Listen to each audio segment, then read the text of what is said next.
Lecturas, análisis de la cadena nacional que realizó el presidente Javier Milei. Vamos a empezar convocando al economista que nos permitirá analizar si es una señal de éxito o de fracaso la cadena nacional. Voy a saludar al licenciado Carlos Segiaro, que es docente, analista de mercados agropecuarios sobre todo. Carlos, buen día. Guillermo Jeremía, el programa Así son las cosas de Río Cuarto, lo saluda. ¿Cómo le va? ¿Qué tal, Guillermo? Buen día. ¿Cómo anda usted? Bueno, ¿qué lectura haces de lo económico, de lo que se vio y escuchó anoche respecto del presidente? Puso a su costado a referentes de la economía, con lo cual da la sensación que los quiso hacer partícipe de lo que estaba diciendo o anunciando, no sé, la verdad que muchos anuncios no hubo, pero ¿cuál es su impresión, Carlos? No, anuncios no hubo ninguno, en realidad. Se trató básicamente de ratificar el rumbo de la política económica que se eje centralmente en el equilibrio fiscal, en las cuentas fiscales del Estado como una herramienta para modificar los precios relativos, como él dijo, y también, por supuesto, para reducir la inflación. Complementariamente, el plan económico, además de tener como eje, por supuesto, el equilibrio de las cuentas fiscales o el superávit fiscal, tiene complementariamente otros aspectos que están incluidos en el DNU, en la ley Ómnibus, que va a ser tratada en el Congreso esta semana, que tiene que ver con la desregulación de los mercados y la apertura económica e ir hacia un sistema bimonetario, es decir, un plan muy parecido al plan de Menem y Cavallo de la década del 90, y lo que hizo ayer, por supuesto, fue ratificar que ese es el rumbo económico y que no se va a salir de ese esquema, ¿no es cierto? Ahora, cuando uno mira el desempeño de las variables económicas a partir de la gestión del nuevo gobierno, uno podría, tenemos una sociedad muy dividida, ¿no es cierto?, como venimos teniendo desde hace tiempo, uno podría mirar el vaso medio lleno o el vaso medio vacío, ¿sí? Y por supuesto, Milei mostró anoche el vaso casi no medio lleno, sino lleno del todo, diciendo, por supuesto, que las cuentas fiscales se están equilibrando, lo cual merece un debate interesante, porque en realidad, si vos no pagás las cuentas, obviamente que te van a cerrar, y por supuesto que hay gastos de vengados que no se han pagado en el primer trimestre del año, pero le doy la derecha en el sentido de decir que evidentemente se está haciendo un esfuerzo para equilibrar las cuentas fiscales, que es muy importante, y que el mismo presidente ha dicho en algún momento que es un ajuste brutal, y volvió a decir anoche que es el ajuste fiscal más importante de la historia del Occidente. La semana pasada decía que era el más importante en la historia de la humanidad, ahora ha bajado un poquito los decibeles, dice que es el más importante ajuste fiscal de la historia de Occidente, pero en realidad, volviéndose a lo que decía recién del vaso medio lleno, uno podría decir, ¿las cuentas fiscales se están equilibrando? Sí. ¿Hay superávit comercial de la Argentina? Sí. ¿La inflación está bajando? También, y probablemente sea un dígito en abril, probable que sí. La brecha cambiaria se fue reduciendo, están aumentando las reservas del Banco Central y los bonos, los precios de los bonos y las acciones están subiendo tanto en Buenos Aires como en la Bolsa de Nueva York. ¿Todo eso es cierto? Sí, todo eso es cierto. Ahora, como contrapartida... ¿A costo de qué, no? Ciertas otras cosas, claro, también son ciertas otras cosas, que son la mirada del vaso medio vacío, que tienen que ver con un escenario recesivo durísimo, que está afectando a buena parte de los sectores productivos y una parte importante de la sociedad, y un proceso de pérdida de poder adquisitivo de millones de personas que está empujando a amplios segmentos sociales a una disminución de sus niveles de vida, ¿no es cierto? Ahora, alguien dirá, bueno, ¿cuál es el planteo de Milei? Bueno, eso es transitorio, en realidad la economía argentina ya va a salir adelante, y todos estos aspectos negativos son parte de una transitoriedad que estamos viviendo, y por eso la sociedad es un héroe, porque está soportando esto, pero las cosas se van a revertir. Algunos de sus funcionarios dijo que el piso de la recesión está muy cercano, lo cual comparto, pero que en el segundo semestre, esto dijo el ministro Francos, y lo volvió a ratificar anoche el presidente, en realidad Francos dijo, bueno, en el segundo semestre la economía argentina se va a recuperar vigorosamente. Y eso, yo no digo que es poco probable, eso es imposible que ocurra, digamos. La economía argentina no se va a recuperar vigorosamente en el segundo semestre, por más que se toque el piso de la recesión bastante pronto, en un mes o en 2 meses, y eso tiene que ver básicamente con la brutal pérdida de poder adquisitivo de millones de personas. Y yo rescato esto, la economía argentina se puede estabilizar en los próximos meses, sí, y tal vez la inflación en septiembre o en octubre sea del 2%, es posible que sí, Entonces la economía argentina se va a estabilizar en los próximos meses y ese es el punto de arranque para que todo funcione mejor. No necesariamente. Porque pensemos en este punto. Yo digo, hay millones de personas que perdieron fuertemente poder adquisitivo en el último trimestre del año pasado y el primer trimestre de este año. ¿Cuántas de esas personas van a recuperar el poder adquisitivo? Yo digo, de cada 10 personas que perdieron fuertemente poder adquisitivo en los últimos 6 meses, solo 2 de cada 10 van a poder decir a fin de este año que lo recuperaron. Las otras 8 no. En ese punto entonces, ¿la economía se va a estabilizar en los próximos meses? Probablemente sí, pero varios escalones por debajo de donde estaba situada antes. Entonces, un comerciante del centro de Río Cuarto, que ahora tiene 5 empleados en el centro, al lado de la plaza, a lo mejor, y está viendo que sus empleados se están mirando entre ellos porque no le venden a nadie, se va a encontrar dentro de 4 o 5 meses que de esos 5 empleados le están sobrando de manera permanente, no transitoria, 2 o 3 empleados.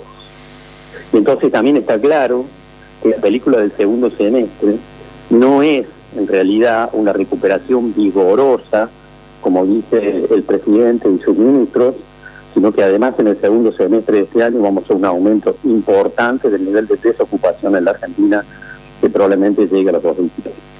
El modelo de los brotes verdes en el segundo semestre ya lo vimos. ¿Es la misma historia que se vuelve a repetir? Aquel modelo fracasó cuando nos decían ya vienen los brotes verdes. Me estoy hablando del macrismo, ¿no? Sí, por supuesto. Hay que esperar el segundo semestre. ¿Esto es lo mismo? ¿Por qué aquello que fracasó ahora debiera funcionar, Carlos?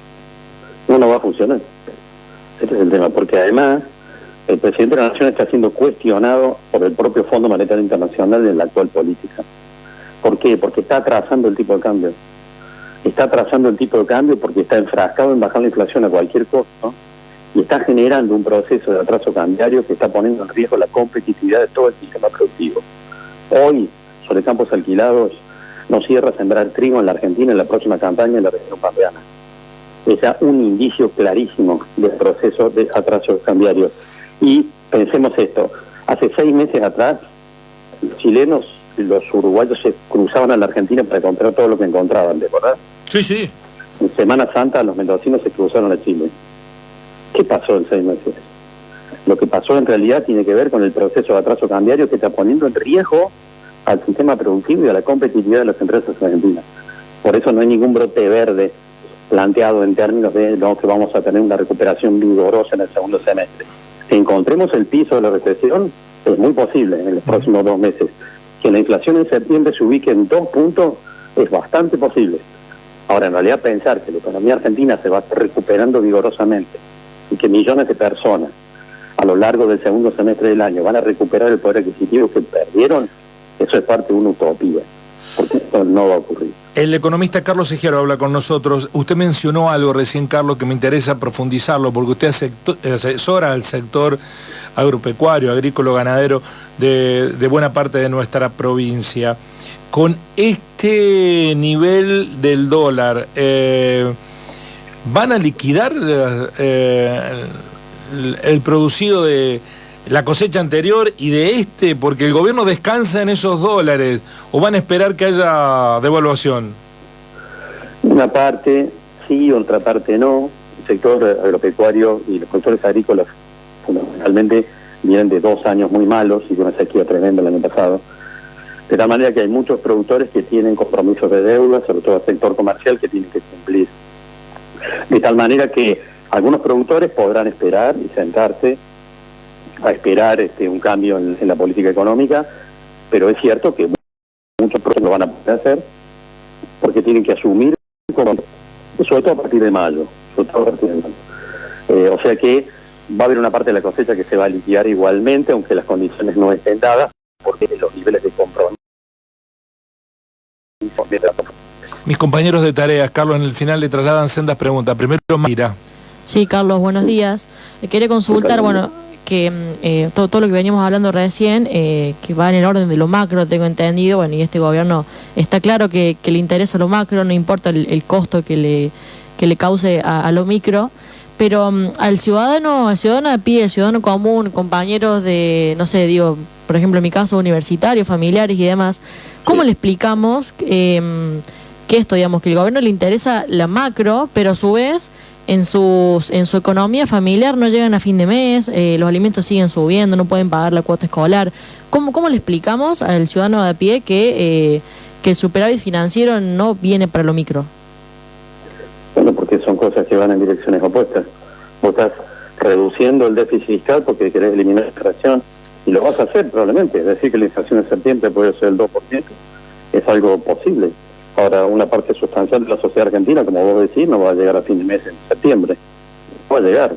El tema es que no va a llegar no solo coyunturalmente, sino que en realidad muchos argentinos se van a empezar a dar cuenta que hay un proceso de redistribución del ingreso en la sociedad que va a plantear de manera permanente una situación de pérdida de poder adquisitivo de millones de personas, a las cuales después encima no le van a poder echar la culpa a la inflación, porque vas a quedar por debajo en términos de poder adquisitivo de manera, yo no digo definitiva, porque acá entramos al terreno de qué se entiende por transición, porque el presidente en algún momento ha dicho, no, bueno, la gente que la está pasando mal tiene que aguantársela porque eso es transitorio hasta que la economía vuelva a funcionar. ¿Qué se entiende por transitoriedad desde la lectura del presidente? ¿Meses o años? Y cuando el presidente se ha puesto a hablar en serio, ha hablado de años, ¿no es cierto? Ha hablado de años. De tal manera que la gente que está viendo que su poder adquisitivo se cae, no tiene que tener la expectativa de que lo va a recuperar en meses o el año que viene. La mayoría no. La mayoría va a tener que esperar a que la economía rebote con la famosa teoría del derrame y que el país crezca en los próximos 10 o 15 años. Dentro de algunos meses va a empezar a quedar claro eso, ¿eh?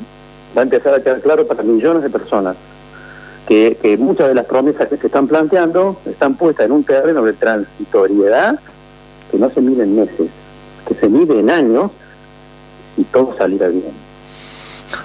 Alejo. Sí, Carlos, en ese sentido, el análisis discursivo de lo que fue el mensaje del presidente, para usted, ¿es un mensaje de campaña todo lo que anunció ayer? Porque cuando uno se siente a escucharlo, un ciudadano de a pie que no entiende mucho de economía, escucha en el discurso datos positivos de este gobierno y cuando los compara con lo que recibió este gobierno nacional y dice, bueno, vamos por buen camino. ¿Es un discurso de campaña? ¿Por qué se apela a este discurso difícil a la hora de comunicar? Bueno, es un discurso de campaña sin lugar a dudas. El presidente está observando claramente que hay una pérdida, digamos, de credibilidad que está avanzando, que hay niveles de preocupación en la sociedad que se van acumulando, y eso obviamente es algo preocupante. Yo interpreté incluso que iba a hacer algún comentario ayer, porque la marcha de hoy de las universidades no es cualquier cosa. Porque no es lo mismo que convoque una marcha a la CGT, que es una institución bastante desprestigiada, ¿sí?, a que lo hagan las universidades, que tienen detrás a segmentos importantes de la sociedad. Interpreté que anoche quería lanzar ese mensaje como una manera de descompresión, porque me doy cuenta que están bastante preocupados por la movilización que puedan generar las universidades en todo el país. Pero sí, claro que sí, es un mensaje de campaña, es un mensaje de aliento a sus seguidores para intentar que la gente siga pensando que este es el único camino, y en ese punto creo que es importante rescatar otra cosa, porque yo siempre rescato que cuando se hizo la primera vuelta electoral, había 5 candidatos, 4 de esos candidatos decían claramente que había que ajustar las cuentas fiscales y que eso era una prioridad. Y ciertamente que la sociedad estaba convencida también de eso. Ahora, ¿había que ir por el camino de equilibrar las cuentas fiscales? ¿Había una sola manera de hacerlo? Después que no. Y había diferencias en términos de opiniones con respecto a la velocidad y a la profundidad. Y en este punto quiero rescatar algo que es parte del mensaje de Milei, que realmente es un mensaje que creo que hay que desarmar. De decir, esto que estoy haciendo es lo único que se podía hacer porque no había otra forma de hacerlo. Yo no comparto eso. Pero no solamente no lo comparto yo, no lo comparte el Fondo Monetario Internacional, que hace 2 meses le viene advirtiendo a Milei que el ajuste que se está haciendo está poniendo en riesgo al sistema productivo y la estabilidad social. Y nadie podría decir que el Fondo Monetario es un nido de zurdos, ¿verdad? Y en realidad podríamos sumar también a Domingo Cavallo, a quien Milei ha considerado el economista más prestigioso de la historia de la Argentina. Y si ustedes se suben a los blogs de Domingo Cavallo, hace 2 meses que Cavallo viene todas las semanas advirtiendo que este camino que se está siguiendo no es el adecuado, en términos de la velocidad y la profundidad, diciendo lo mismo que el Fondo Monetario, de que este proceso, así como se está dando, está poniendo en riesgo la estabilidad social, está poniendo en riesgo a vastos sectores productivos de la Argentina. De tal manera que pensemos esto, ¿no? Domingo Cavallo y el Fondo Monetario Internacional quedan a la izquierda de ese gobierno. Es una ironía de la realidad. Carlos, para finalizar, porque sé que tiene un compromiso, pero es muy interesante escucharlo. El gobierno de la provincia de Córdoba, sobre todo, está dando apoyo político y descansando en la posibilidad de que, bueno, en algún momento el plan productivo tiene que aparecer. ¿Usted tiene expectativa de eso? ¿Tiene plan productivo? ¿Es solo financiero el plan de Milei?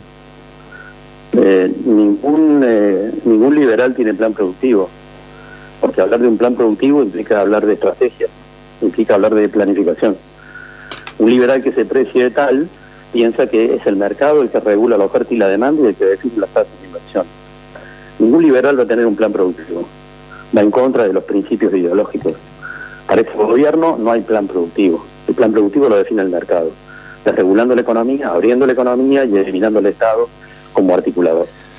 Por eso que Caputo es el ministro, es un jugador de finanzas, nada más. Lo he escuchado decir gente que me dice, no, pero ¿cómo va a estar Caputo de ministro si no sabe nada de planificación económica? ¿Y por qué tiene que saber? Que es un gobierno liberal, todo descansa en las funciones del mercado y en el libre juego de la oferta y la demanda. No hay ningún plan productivo. Carlos, ideológicamente así. Carlos, muchas gracias por zamarrearnos el árbol. Que la pasen lindo. Buen día, chao. Carlos Giaro, el economista, docente villamariense, conoce Río Cuarto porque viene a asesorar a productores agropecuarios. Si ustedes analizan lo que acaba de decir Giaro, no lo decimos nosotros, ¿no? Lo dice alguien que está en contacto con el mundo económico, con las cosas que van pasando. Le habló directamente al comerciante en el centro, no entra nadie a comprar, y que tiene 4 empleados. A fin de año va a tener que echar a 2. Le habló también al presidente del CESI, que dijo, esto es muy malo, pero había que hacerlo. Esto lo dice el presidente de la Corporación Empresaria Comercial, Industrial y de Servicio de la ciudad de Río Cuarto.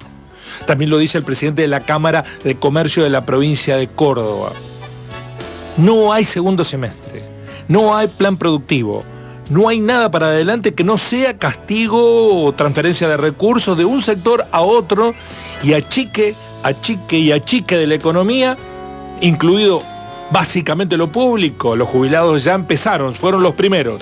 Como saben que tienen poca capacidad de movilización, son los que más están pagando el costo de esta aventura, que lo acaba de decir Giaro.